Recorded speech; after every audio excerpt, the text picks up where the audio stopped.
नमस्कार, बहुत स्वागत है आप सभी का। आप देख रहे हैं आज की खबर और मैं हूं आपके साथ प्रगति ठाकुर। स्क्रीन पर दिख रहे हैं सोशल मीडिया हैंडल के जरिए आप मेरे साथ जुड़ सकते हैं और तमाम खबरों से वहां भी रूबरू हो सकते हैं। चलिए अब इसी के साथ बुलेटिन की शुरुआत करेंगे उत्तराखंड की इस अहम खबर के साथ, जहां उत्तराखंड के मुख्यमंत्री पुष्कर सिंह धामी ने महाराष्ट्र के उप मुख्यमंत्री अजित पवार के विमान दुर्घटना में निधन पर गहरा दुख व्यक्त किया है। इस हृदय विदारक घटना पर गहरा शोक व्यक्त करते हुए उन्होंने कहा है कि अजित पवार ने समाज के अंतिम पंक्ति में खड़े व्यक्ति के कल्याण के लिए सदैव करुणा, संवेदनशीलता एवं प्रतिबद्धता के साथ कार्य किया। उन्होंने ईश्वर से प्रार्थना की कि इस दुखद हादसे में दिवंगत सभी पुण्य आत्माओं को अपने श्री चरणों में स्थान प्रदान करे तथा शोकाकुल परिजनों, सहयोगियों एवं समर्थकों को ये असह्य दुख सहन करने की शक्ति भी प्रदान करे। मुख्यमंत्री की अध्यक्षता में आयोजित उत्तराखंड की कैबिनेट ने भी विमान दुर्घटना में दिवंगत आत्माओं की शांति हेतु 2 मिनट का मौन भी रखा है।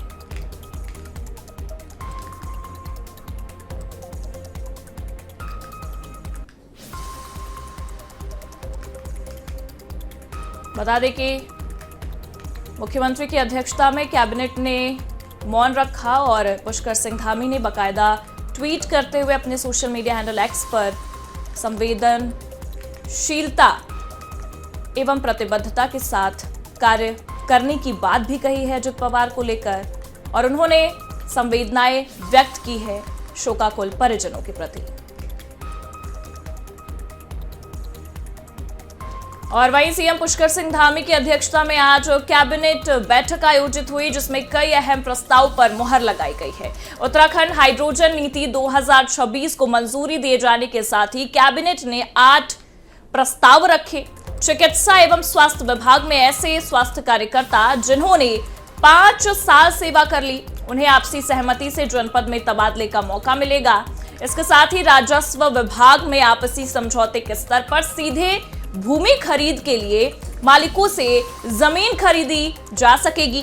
भूमि अधिग्रहण के अलावा सीधे मालिक से ले सकेंगे। वहीं पराग फार्म की जमीन सिडकुल को दी गई थी। इस जमीन को अन्य को बेचने, पट्टे पर देने का प्रावधान नहीं होगा। सिडकुल पर लीज कर सकेगी। जनजातीय कल्याण देहरादून उधम सिंह नगर समेत 4 जिला जनजातीय कल्याण अधिकारी के पद स्वीकृत किए गए। उत्तराखंड में गैर कृषि कार्यों के लिए जमीन को छोड़कर बाकी औद्योगिक इकाइयों, आवासीय सोसाइटी में जल मूल्य प्रभार लगेगा। भूमिगत जल के व्यावसायिक इस्तेमाल पर देना होगा शुल्क। उत्तराखंड निजी बीवी अधिनियम में संशोधन, जीआरडी उत्तराखंड बीवी बनेगा। अब आगामी बजट सत्र में विधानसभा में अध्यादेश भी आएगा। चिन्यालीसौड़ और गौचर हवाई पट्टी को संयुक्त रूप से रक्षा मंत्रालय को देने की सहमति दी गई है। संयुक्त रूप से अब ये चलेगी। कैबिनेट की अहम बैठक में इन सारे मुद्दों पर बातचीत हुई है। कई परियोजनाओं को लेकर मंजूरी भी दी गई है और कई अहम चीजों पर चर्चा हुई है कैबिनेट बैठक में। इसके दौरान उत्तराखंड में गैर कृषि कार्यों के लिए जमीन को छोड़कर बाकी औद्योगिक इकाई वाले और आवासीय सोसाइटी में जल मूल्य प्रभार लगेगा, इस पर भी बातचीत हुई है। ये अहम खबर आपको बता रहे हैं उत्तराखंड से जुड़ी हुई, जहां कैबिनेट की बैठक हुई जिस दौरान कई परियोजनाओं को लेकर मंजूरी दी गई है और कई अहम मुद्दों पर बातचीत भी हुई है कैबिनेट की बैठक में। बता दें कि आगामी बजट सत्र में विधानसभा में अध्यादेश भी आएगा। इसे लेकर भी आज इस कैबिनेट की बैठक में महत्वपूर्ण चर्चा हुई है।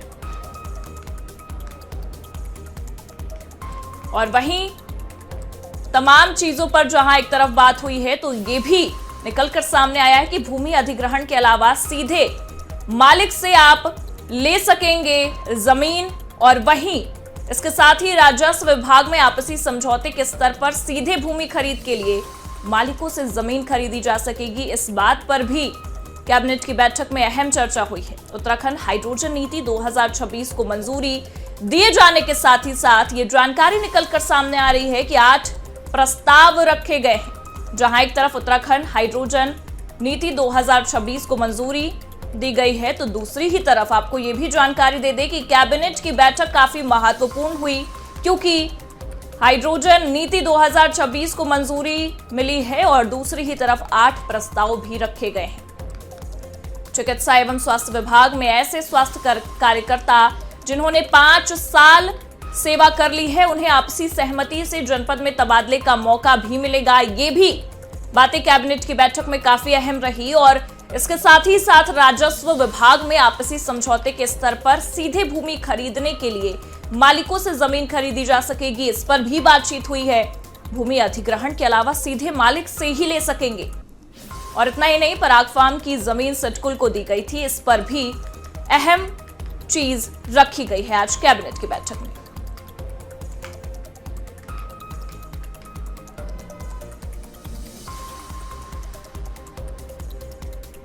और वहीं रुड़की से दिल दहला देने वाली ये खबर सामने आई। यहां गंग नहर कोतवाली क्षेत्र के रामपुर चुंगी स्थित एक चाय की दुकान में गैस सिलेंडर फटने से भीषण धमाका हुआ है। धमाका इतना जोरदार था कि दुकान के परखच्चे उड़ गए और इलाके में हड़कंप मच गया। रामपुर चुंगी स्थित एक चाय की दुकान में अचानक सिलेंडर ब्लास्ट हो गया। धमाके की गूंज इतनी तेज थी कि आसपास के लोग घरों से बाहर निकल गए। हादसे के वक्त दुकान पर चाय पीने आए 2 लोग मलबे और आग की चपेट में आकर गंभीर रूप से घायल हो गए हैं। स्थानीय लोगों ने अपनी जान की परवाह ना करते हुए घायलों को मलबे से बाहर निकाला है और तुरंत रुड़की के सिविल अस्पताल पहुंचाया है। डॉक्टरों के मुताबिक दोनों घायलों की हालत बेहद नाजुक है, जिसके चलते उन्हें प्राथमिक उपचार के बाद हायर सेंटर रेफर कर दिया गया है। ये बेहद दर्दनाक आग लगने का मामला रुड़की से निकलकर सामने आया। ये तस्वीरें हम आपको दिखा रहे हैं जहां आग की लपटें बढ़ती ही नजर आ रही हैं। बताया जा रहा है कि गंग नहर कोतवाली क्षेत्र के रामपुर चुंगी स्थित एक चाय की दुकान में गैस सिलेंडर फटने से यह धमाका हुआ है, भीषण धमाका हुआ है, जिससे आप देख सकते हैं कि सब कुछ खाक हो चुका है। ये भी जानकारी निकलकर सामने आ रही है कि चाय की दुकान पर 2 लोग मौजूद थे जो भी इस भीषण आगजनी हादसे का शिकार हुए हैं। निकल कर 4 बजे इब्राहिमपुर गांव में जा रहा था तो यहाँ देखा कि तारों में भी आग लग रही है और खोखे में भी आग लग रही है। मैं इसके आदमी के घर गया, इसके आदमी के घर जाकर उन्हें उठाया। मैंने कहा जी तुम्हारे खोखे में आग लग रही है। तो बेचारे आनंद फरन मेरी गाड़ी पे बैठ कर आए और मैं उन्हें चुंगी पे छोड़ कर चला गया। उन्होंने बैठा के खोखे में ताला खोल लेते तो उनका सिलेंडर फट गया। अच्छा। और वो क्या नाम घायल है। ये तस्वीरें हम आपको दिखा रहे हैं जहां ये आग लगने के बाद 2 लोग घायल हुए हैं। बता दें कि घायलों की हालत बेहद नाजुक है, डॉक्टरों ने ये साफ बताया है, जिसके चलते उन्हें प्राथमिक उपचार के बाद हायर सेंटर भी रेफर कर दिया गया है। दोनों चाय की दुकान पर उस दौरान मौजूद थे जब सिलेंडर फटता है और ये आग की लपटें आप देख सकते हैं कि कितनी भयानक तरीके से आग लगी है। सब कुछ खाक होता नजर आया। बता दें चाय पीने ये 2 लोग आए थे जो आग लगने के बाद मलबे में फंस जाते हैं, आग की चपेट में आकर गंभीर रूप से घायल होते हैं। हालांकि ये जानकारी निकलकर सामने आई कि स्थानीय लोगों ने अपनी परवाह ना करते हुए उन्हें बचाने की कोशिश की है। ये तस्वीरें भी आगजनी की बताई जा रही हैं जहां पर भीषण जो आग लगी उसके बाद 2 लोग घायल हुए हैं। धमाके की गूंज इतनी तेज थी कि आसपास के लोग भी अपने घरों से बाहर निकल गए। ये तस्वीरें देखकर भी आप अंदाजा लगा सकते हैं कि रुड़की में चाय की दुकान पर किस तरीके से ब्लास्ट हुआ और आग की लपटें कितनी ज्यादा भयावह थी। बता दें कि पूरे इलाके में हड़कंप मचा हुआ है, दुकान के परखच्चे उड़ गए हैं। ये तस्वीरें भी आप देख सकते हैं किस तरीके से सब कुछ खाक हो चुका है।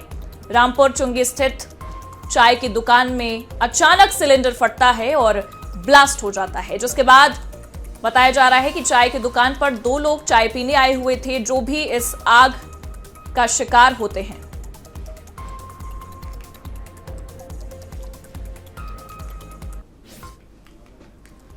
और ज्यादा जानकारी के लिए हमारे सहयोगी सलमान मलिक हमारे साथ जुड़े हुए हैं।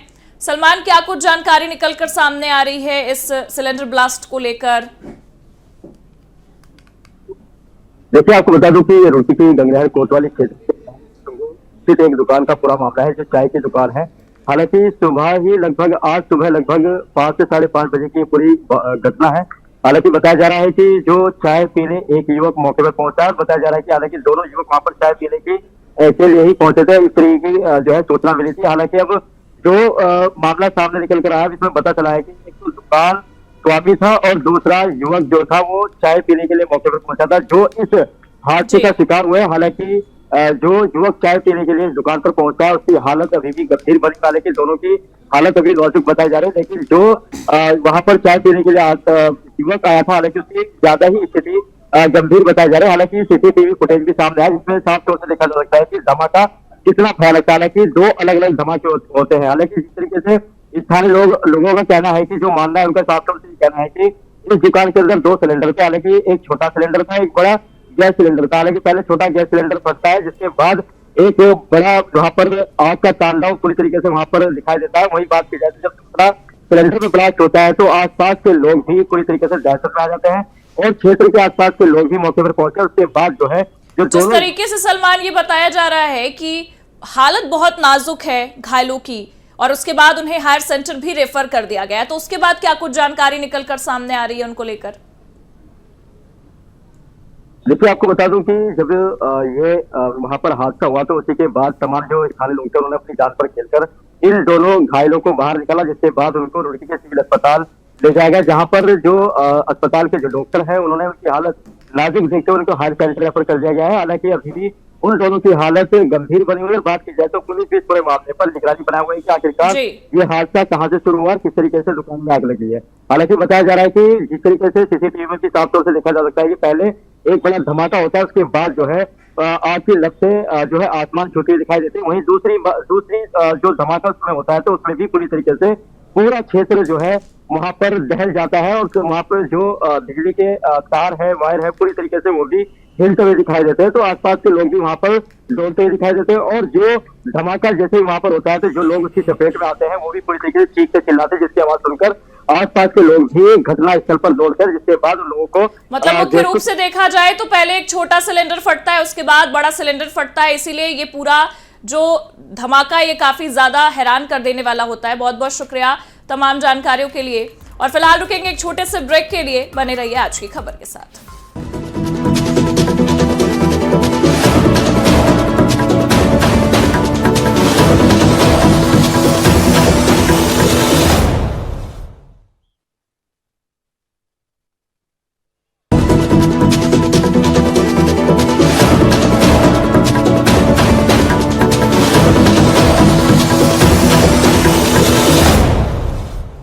ब्रेक के बाद आप सभी दर्शकों का स्वागत है। खबरों में आगे बढ़ेंगे, जहां मुख्यमंत्री पुष्कर सिंह धामी से मुख्यमंत्री आवास पर विधायक आदेश चौहान, विधायक मोहन सिंह मेहरा और विधायक सुरेश गड़िया ने मुलाकात की है।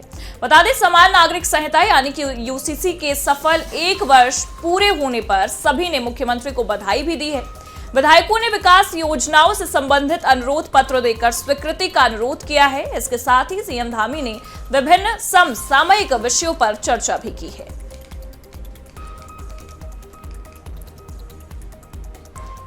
वहीं कनखल के नूरपुर पंजनहेड़ी में सनसनीखेज वारदात सामने आई है। बता दें, नूरपुर पंजनहेड़ी गांव में अज्ञात हमलावरों ने जिला पंचायत उपाध्यक्ष अमित चौहान के भाई सचिन चौहान को गोली मारकर गंभीर रूप से घायल कर दिया है। इस दौरान मौके पर मौजूद कृष्णबाल उर्फ नानू पर भी बदमाशों ने जानलेवा हमला किया, जिससे वो भी बुरी तरह से घायल हुए हैं। गोली चलने की आवाज से पूरे इलाके में अफरा तफरी मच गई है। घटना के बाद परिजन और ग्रामीण मौके पर जमा हो गए, जबकि गंभीर हालत में सचिन चौहान को जिला अस्पताल रेफर किया गया। प्रत्यक्षदर्शियों के मुताबिक हमलावर अचानक मौके पर पहुंचे और बिना किसी चेतावनी के फायरिंग शुरू कर दी। गोली लगने के बाद सचिन चौहान लहूलुहान होकर वहीं गिर पड़े। वहीं कृष्णबाल उर्फ नानू के साथ मारपीट की गई। वारदात को अंजाम देने के बाद बदमाश मौके से फरार हो जाते हैं। सूचना मिलते ही मौके पर पुलिस पहुंची और टीम ने जांच भी शुरू कर दी है। बता दें कि ये मामला निकलकर सामने आया है कनखल से, जहां पर इस तरीके से मारपीट का और गोली चलाने का वारदात सामने आया है। और इसी के साथ बढ़ेंगे अगली खबर की ओर। गुप्तकाशी क्षेत्र से ये दुखद हादसा सामने आया। घास लेने गई एक महिला की करंट लगने से मौके पर ही मौत हो जाती है। जानकारी के मुताबिक महिला पेड़ पर चढ़कर पशुओं के लिए पत्तियां काट रही थी। इसी दौरान पेड़ की एक टहनी टूटकर नीचे से गुजर रही बिजली की लाइन पर गिर गई, जिससे करंट की चपेट में आने से महिला की मौत हो जाती है। घटना की सूचना मिलते ही जिला आपातकालीन परिचालन केंद्र रुद्रप्रयाग द्वारा तत्काल विद्युत विभाग, गुप्तकाशी, एसडीआरएफ, पुलिस बल तथा 108 एम्बुलेंस की घटनास्थल के लिए रवाना भी किया गया। वहीं राहत एवं बचाव टीमों ने मौके पर पहुंचकर आवश्यक कार्यवाही की है। मृतका के शव को आवश्यक विधिक कार्यवाही हेतु जिला चिकित्सालय रुद्रप्रयाग भेजा गया है।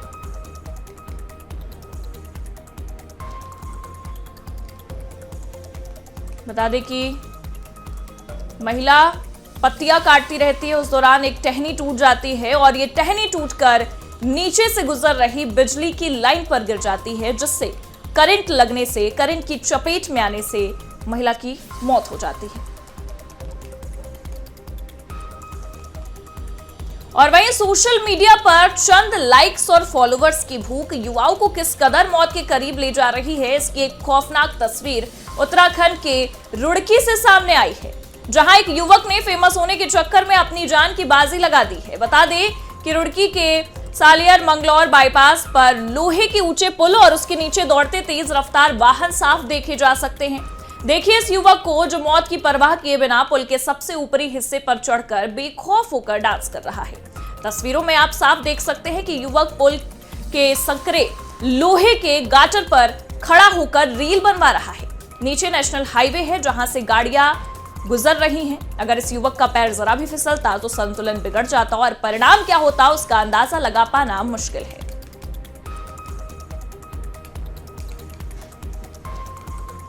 और उत्तराखंड के उच्च हिमालय क्षेत्रों में हो रही लगातार बर्फबारी के बीच बाबा केदार की नगरी केदारनाथ धाम पूरी तरह सफेद चादर से ढक चुका है। धाम में वर्तमान में करीब 3 से 4 फीट तक बर्फ जमा है और तापमान 16 डिग्री सेल्सियस से भी नीचे गिर चुका है। इन विषम और चुनौतीपूर्ण परिस्थितियों में भी भारत तिब्बत सीमा पुलिस और आईटीबीपी और रुद्रप्रयाग पुलिस के जवान पूरी निष्ठा के साथ अपने कर्तव्यों का निर्वहन कर रहे हैं। कड़ाके की ठंड और बर्फीली हवाओं के बावजूद जवान मंदिर परिसर और आसपास के संवेदनशील क्षेत्रों में निरंतर गश्त भी कर रहे हैं। मंदिर के कपाट बंद होने के बाद भी धाम की सुरक्षा और मास्टर प्लान के तहत हो रहे सरकारी संपत्तियों की निगरानी की जिम्मेदारी ये जवान बखूबी निभा रहे हैं। और चलेंगे अगली खबर की ओर, जहां उत्तराखंड के विभिन्न जनपदों बागेश्वर, चमोली, देहरादून, पिथौरागढ़, रुद्रप्रयाग, टिहरी, गढ़वाल, उत्तरकाशी और बरकोट, पुरोला, गंगोत्री, केदारनाथ, बद्रीनाथ, कपकोट तथा आसपास के क्षेत्रों में हल्की से मध्यम बारिश और बर्फबारी का अलर्ट जारी किया गया है। ये बारिश और बर्फबारी 2500 मीटर और उससे अधिक की ऊंचाई पर होने की प्रबल संभावना जताई गई है। और इसी के साथ फिलहाल के लिए इस बुलेटिन में बस इतना ही। देश और दुनिया की तमाम बड़ी खबरों के लिए आप देखते रहिए आज की खबर, और स्क्रीन पर दिख रहे इस सोशल मीडिया हैंडल के जरिए भी आप मेरे साथ जुड़ सकते हैं और वहां भी खबरों से रूबरू हो सकते हैं। नमस्कार।